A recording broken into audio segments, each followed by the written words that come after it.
važiuojame į Vilkaviškį. Iš Vilkaviškio gavome žinią, kad žmonės, kurie pasirašė reikalaudami surengti referendumą dėl žemės išsaugojimo, yra tampomi policija, kviečiami, policijos pareigūnai atvyksta pas juos ir tiesiog norim išsiaiškinti, kasgi darosi Lietuvoje. Žinau, gal tai aplinkui čia šuniukas pasiekia tai. Balandžio 14 dienos pradėjau žmonės skambyti ir skųstis, kad jie yra kviečiami į policijos nuovadas. Ir jie yra įvairiais būdais kviečiami ir telefono skambučiais, ir atvykstama į namus. Kas neturi telefono ir kiek man skundėsi, tai dauguma visi seni žmonės virš 80 metų.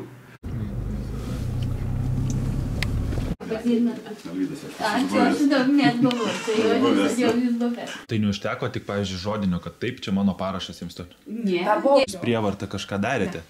Ne, tai tada ir baimės neturėtų būti. Tai aišku, čia žinokit, ir bando tik tai prigazdinti mus, įbauginti, o viešumas mūsų ir yra ginklas. Viešumas tiesa. Nes mes ginam Lietuvą ir kas jeigu ne mes, nu va, sėdi žmonės, nu kas padarys, kas daugiau. Buvo tarpsnis, kai aš nustojau domėtis, tiesiog lankytis tą internetinį svetainį, žemės vardu ir tiesiog domėtis, kokia informacija vyksta, kas toliau vyksta su referendumu. Ir tiesiog tėtą iškvietė ir aš... Ką, čia jūs iškvietė? Aš ją nuvežiau ir suprantat tiesiog, kad jinai yra invalidi. Ir ta prasme, kad buvo pakviesta skambučiu ir mes pirmiausiai pamanėm, kad tiesiog čia yra, gal žinot, kaip būna dabar skambučiais aferistai. Ir gal kažkur kažką parašyti, gal kažkoks nori duomenis ištraukti. Ir tiesiog netikėjom, kad tikrai policijoje dabar dėl kažkokio žingsnė neturi jokios žemės, nes buvo trumpai pasakyta, kad yra kviečiama dėl žemės. Važiuoti į policiją, pasirašyti. Ir tiesiog mes kartu nuvažiavom ir atsisėdom ant kėdžių ir pirmas dalykas, ką aš pamačiau, kad buvo ištrauktas lapas, atšviestas lapas mano parašų rinkimų. Ir aš pareigūnės paprašiau, kad neverstų kitą pusę, tai aš pamačiau savo pavardę. Ir man to pakako. Supras, kad čia yra dėl referendumų. Man vienas žmogus, kuris jau advokatų partijų yra pats pasakė, kad vyksta susirinkimai ir jie yra agituojami prieš referendumą. Tai ar jūs pakliuvote į taisytinų parašų sąrašą, ar ne? Ar pirmą kartą viskas gerai buvo? Pirmą kartą buvo gerai, o dabar antrą kartą. Žodžiu, jums nereikėjo taisyti parašą, antrą kartą pasirašyti. Jūs vieną kartą pasirašėte ir viskas...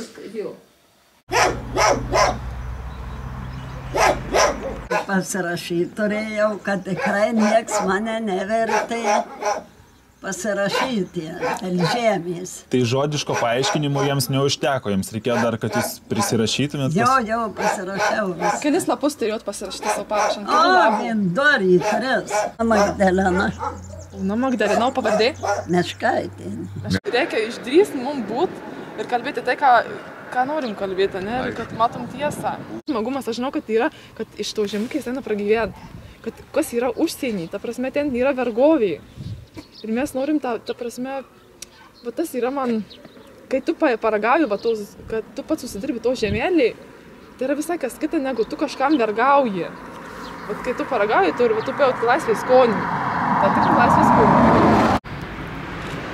Labadiena, vyrai, mes su komisaru norim pasikalbėti. Kur galima surasti? Pasvažiuosit į trečią aukštą, pasuksit į kairę, 312 kabinetas. Vaduojate komisarą. Čia mes iš referendumo grupės. Dabar Vilkaviškyje gavom tokį signalą, kad yra... Filmuojam? Tai kodėl? Protokoluojam. Vaizdo ir garso įrašas. Žodžiu, yra signalas, kad Vilkaviškyje yra kviečiami žmonės telefonų skambučiais į policiją ir pas juos važiuojama į namus dėl parašų autentiškumo. Kiek tokių? Ne, mes esam gavę iš prokuratūros, Kauno apygardos prokuratūros, Marijampolės apylinkės prokuratūros yra gautas mums patikslinimo medžiaga būtent dėl tų parašų tikslinimo. Taip mes ir atliekam tyrimą. Mes girdėjom, kad 500 liktai ir žinau, sakau, tikslaus skaičiaus tikrai dabar negaliu pasakyti, nes iš tiesų ten tos išdalintos to tyrėja, kurie atlieka tyrimą, pasėta medžiaga yra, ten tikrai labai daug, yra net 5 lapuose, ten mes susirašę įsirinkę žmonės. Mes ieškom Šalaševičiaus. Šalaševičiaus ieškot paieškos. Iš vyriausios rinkimų komisijos lapus su parašais, kurie jiems sukėlė abejonių. Ir mes tikrinam pagal visas rajonus tuos asmenys, kurių parašai maždaug sukėlė abejonių, tikrinam. Kiek rajonų? Visi, kas mūsų kompetencijoje. Tai yra Jurbarkas, Šakiai, Vilkaviškis, Kazlų Rūda, Kalvarija, Marijampolė. Ir koks skaičius? Skirtingai. Kazlų Rūda 2, pavyzdžiui, Lapai. Jurbarkas, man atrodo, 10, kiek atsimenu, Marijampolėje 6, 7, kad nesumeluoti. Tai yra tie rinkimų lapai, tie pirminiai, ar ne? Jo, pirminiai. Tai ne ten, kur... Ir pridėta, kurie tie mažesni lapeliai. Ir mažesni, kai kurių. Kai kurie pirminiai ir kai kurie mažesni. Aha.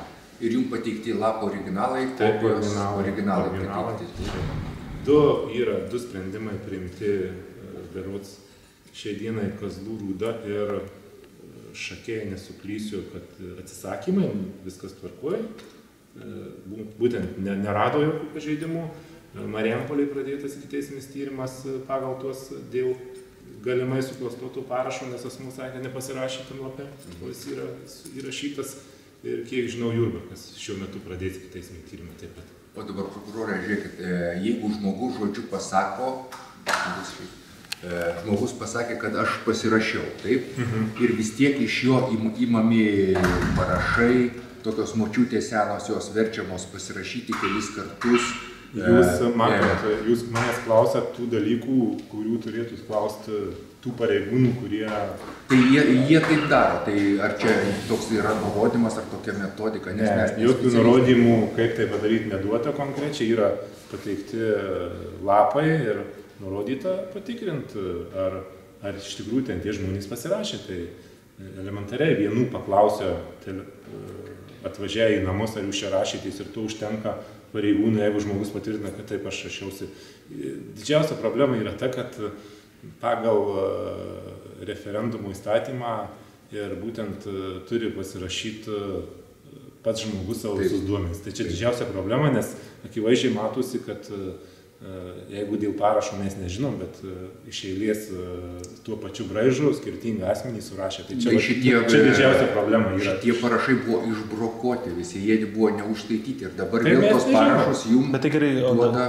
Dabar klausimas, bet žiūrint esminį principą, svarbu parašas ar duomenų užpildymas? Mums dėl ikiteisminio tyrimo, pradėjimo ar nepradėjimo, mums tik parašas. Parašas.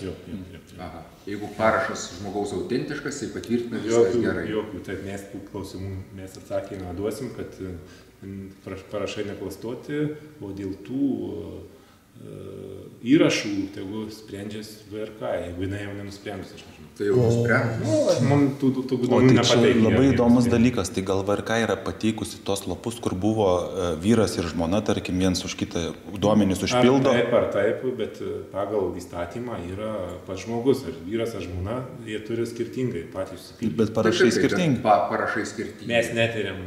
Kas mums liečia ikiteisminio tyrimų, mes tyriam. Žodžiu, jeigu parašas autentiškas žmogaus ir viskas, tas parašas esmė, jo valios išreiškimas. Mes irgi taip galvojam. Taip, mes taip ir tikrinam. Ačiū. Gerai, ačiū jums labai ir iš tikrųjų tai sėkmės tam darbe, kuris jums primestas.